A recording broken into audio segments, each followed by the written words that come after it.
Bon début de semaine à tous, mesdames et messieurs. Bienvenue à cette nouvelle session d'information sur A30 Télévision.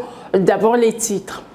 Début ce lundi des épreuves hors session de l'examen d'État 2023 sur la vice-ministre de l'enseignement primaire, secondaire et technique qui a donné le go. Plus de 985 000 candidats finalistes prennent part à ces épreuves sur toute l'étendue du territoire national. Kinshasa pour le déploiement des forces de la SADC à l'est du pays afin de combattre les groupes armés. C'est l'essence de la démarche que mène le chef de l'État Félix Tshisekedi à Windhoek, en Namibie, où il prend part au sommet de l'organe de sécurité de la SADC.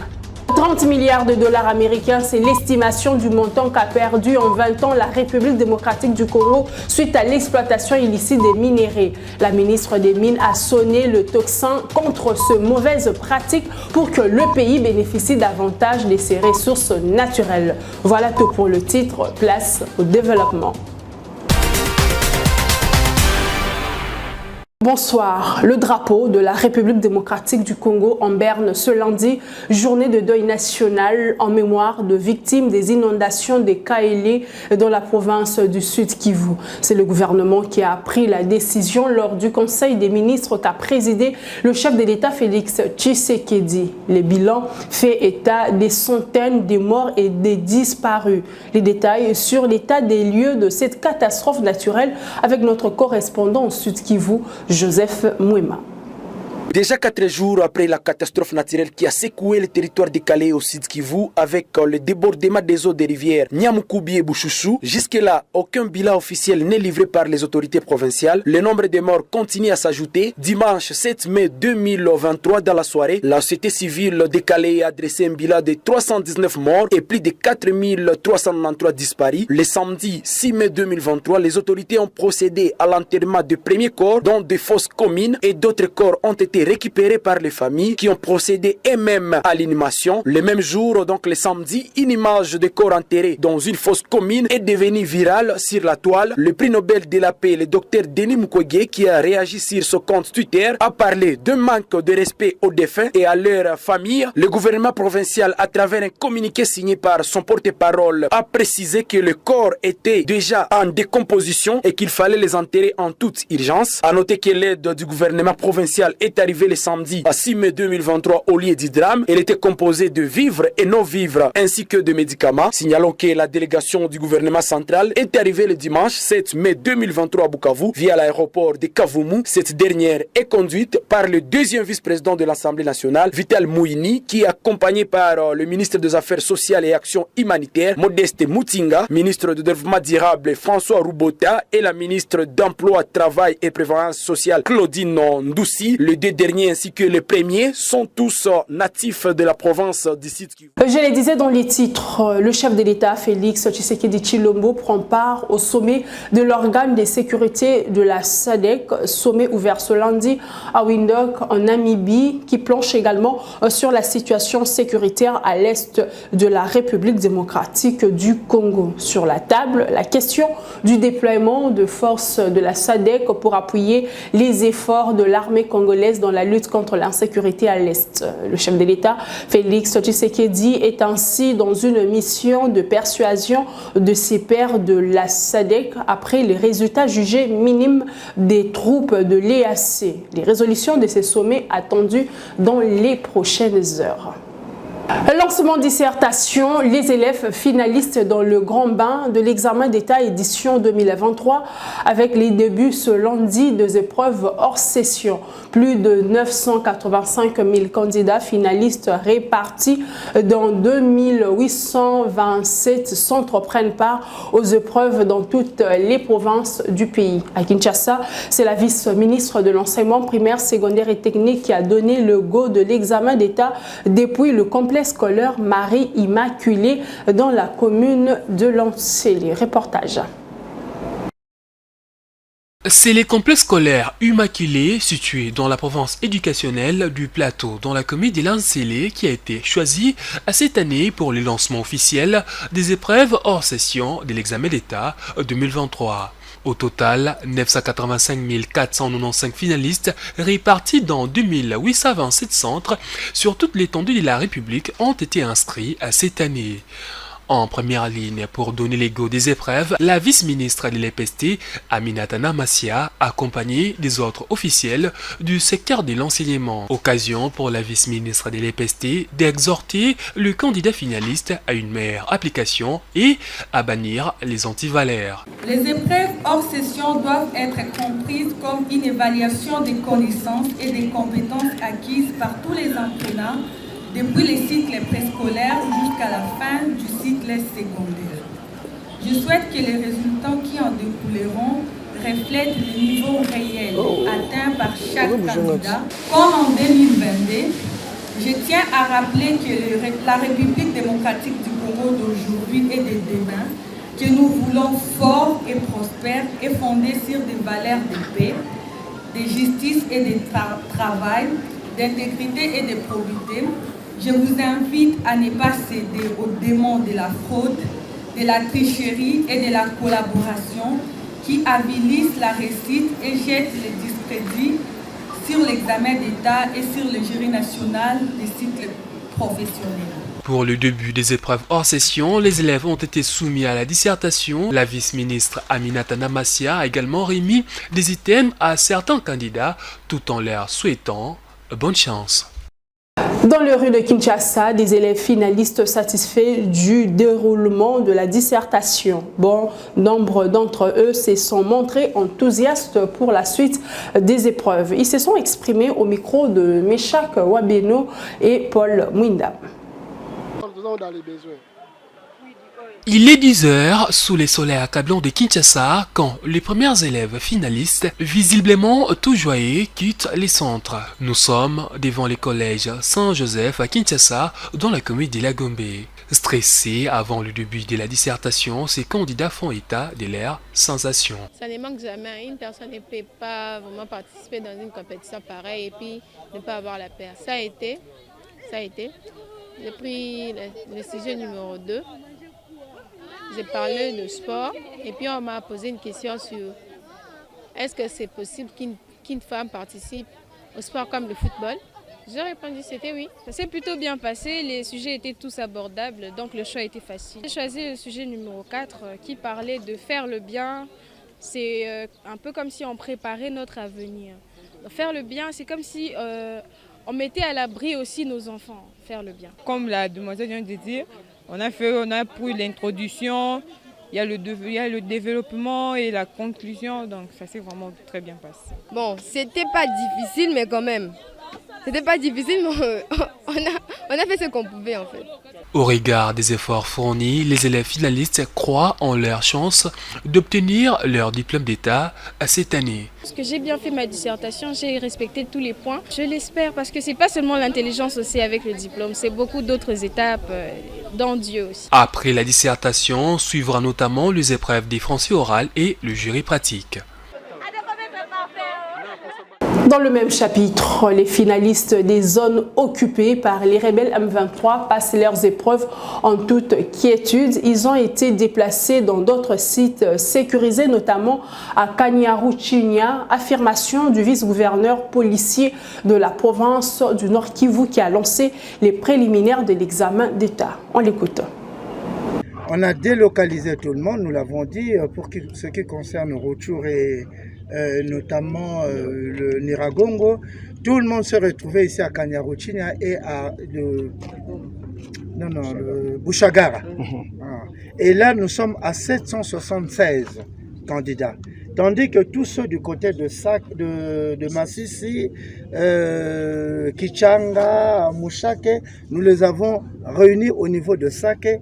Et là, nous avons 2436 déplacés, à mon avis. Je crois qu'on n'a pas pu empêcher les enfants de venir, les élèves de venir présenter leurs examens d'État. Je crois qu'on a fait appel à tout le monde.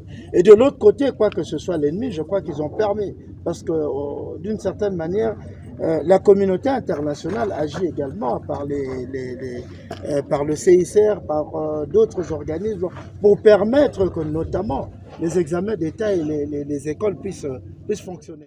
Sachez que la province du Nord Kivu compte plus de 16 000 finalistes inscrits pour ces épreuves hors session de l'examen d'État 2023. Une régression plutôt considérable comparativement à l'année 2022 où plus de 22 000 candidats ont été enregistrés pour le compte de cette province. Comme vous le savez, l'état de siège a totalisé 2 ans depuis son instauration par le chef de l'État Félix Tshisekedi dans les provinces du Nord Kivu et de l'Ituri. Le bilan de cette mesure exceptionnelle n'est pas à la hauteur des résultats attendus. C'est ce qu'a affirmé Mukenge Totoro, président de l'Union de jeunes Congolais pour le changement. À l'en croire, il faut repenser des stratégies de cette mesure tout en impliquant les structures des jeunes et femmes qui sont sur terrain pour plus de vigilance afin d'endiguer l'insécurité. On l'écoute.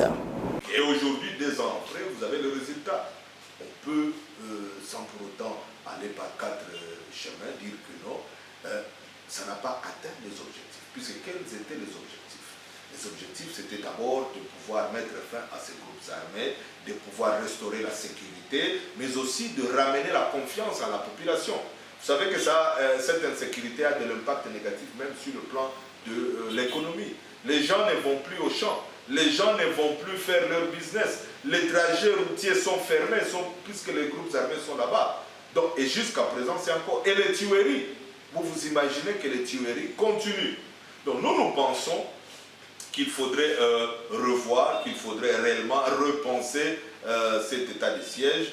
Et nous recommandons qu'on puisse impliquer les structures des jeunes et les structures des femmes qui représentent la majorité de la population pour qu'ils puissent participer, non pas être consultés seulement. Et vous savez que nous sommes en train de militer pour la participation effective des jeunes à des postes de prise de décision. Donc nous pensons que sur la table des décisions, il faudrait qu'il y ait la représentation des jeunes et des femmes. Et pour ce cas d'espèce, il faudrait que réellement, quand on repense même la stratégie à prendre, il faut impliquer les jeunes qui sont sur le terrain, puisque c'est eux qui vont amener le renseignement dont a besoin l'état de siège pour ça. La République démocratique du Congo a perdu plus de 30 milliards de dollars américains en 20 ans suite à l'exploitation illicite des minerais. C'est la ministre des Mines qui a révélé ces chiffres en soulignant qu'il est temps de mettre fin à ces mauvaises pratiques. Le message de la ministre des Mines est arrivé quelques jours après l'arrestation d'un réseau des Indo-Pakistanais trafiquants illicites de minerais de la République démocratique du Congo. Je vous propose cette séquence de la ministre Antoinette Ntamba Kalombaye. La fraude résultant de ce qui précède prive le pays des capitaux qui pouvaient financer davantage la construction des routes, des hôpitaux, des écoles, et j'en passe. Autant dans la province d'extraction que dans l'ensemble du territoire national. En 20 ans, le pays n'a pas pu recycler dans son économie environ plusieurs milliers de milliards de francs congolais, équivalent à plus de 30 milliards de dollars américains, ce qui aurait permis la réalisation des activités d'intérêt général à impact durable. En ma qualité de ministre des Mines, j'ai chargé la Commission nationale de lutte contre la fraude et la contrebande minière à poser tous les actes nécessaires à la constitution des dossiers à soumettre aux instances judiciaires compétentes. Par ailleurs, j'ai instruit tous les services techniques de mon ministère à démarrer une campagne de sensibilisation dans le respect de la législation en vigueur afin que personne n'en prétexte ignorance. Il est temps de mettre fin au trafic illégal des minerais. L'Assemblée nationale a déclaré recevable la proposition de loi portant révision du Code de la famille, l'initiative du député national Mbao qui fixe notamment le plafond de la dot à 500 $ américains. La proposition de loi a été renvoyée à la Commission sociale et culturelle pour un examen approfondi. Je vous propose un extrait de l'initiateur Daniel Mbao. Ainsi, il est prévu une possibilité de dérogation. Ces 500 $ ne sont pas fixes. Ces 500 $ sont discutables. De 1 $ à 500.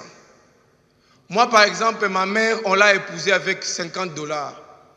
Cela n'a pas empêché à ma mère d'avoir 10 beaux enfants et de créer une famille nombreuse. La clause de convention numéraire permet aux personnes nanties, parce que la question de la dot est aussi une question sentimentale, de déroger à la loi volontairement. Ils peuvent donner 100 000, 200 000, autant qu'ils veulent. Mais la proposition de loi ici a pour vocation à placer tous les Congolais sous le pied d'égalité. Sauf dérogation expresse de l'homme ou de la famille de l'homme qui désire d'aller au-delà. Parce que la dot doit rester symbolique.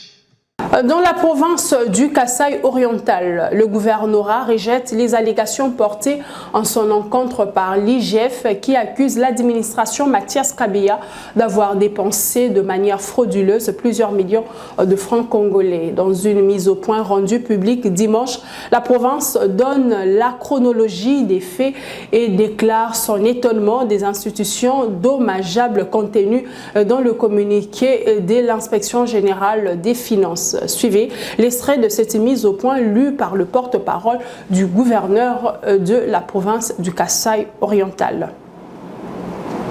Le compte Solidarité Kasaï oriental a reçu les fonds en francs congolais d'1 milliard en décembre 2022 comme appui au programme de la réserve stratégique de la province débuté au mois d'août de la même année. C'est là pour clôturer la saison agricole A et lancer les travaux ou les préparatifs de la saison agricole B. Le compte Agripel, lui, a été ouvert spécifiquement pour des projets agricoles. Mesdames et messieurs de la presse, en date du 3 avril 2023, les inspecteurs des finances par correspondance adressés au ministre provincial de l'Agriculture demandent au ministre de leur soumettre la programmation des dépenses sur le fonds logé au compte Agripel. En date du 17 avril, le ministre provincial en charge de l'agriculture a répondu à la dite lettre en indiquant le caractère contraignant du calendrier agricole et l'urgence des dépenses à effectuer en tant que gestionnaire. En date du 3 mai 2023, l'équipe de mission adresse une correspondance au ministre provincial en charge de l'agriculture, lui demandant de fournir les pièces justificatives des dépenses opérées sur le fonds logé dans le compte Agripel, tenu dans les livres de la BGFIBank. Un délai de 7 jours lui a été donné pour ce faire. À la correspondance du 3 mai, les services du gouvernorat et du ministère provincial de l'Agriculture ont été instruits de mettre à la disposition de l'équipe de l'IGF en mission les pièces justificatives. À la même date, la province reçoit la copie de la lettre de saisie de ses comptes, tous ses comptes bancaires, dans les différentes banques. À la lecture du communiqué de presse de l'Inspection générale des finances, la province est étonnée des insinuations dommageables alors que le travail est en cours. Mesdames et messieurs, c'est par ici que prend fin cette session d'information. Merci de l'avoir suivi. Au revoir.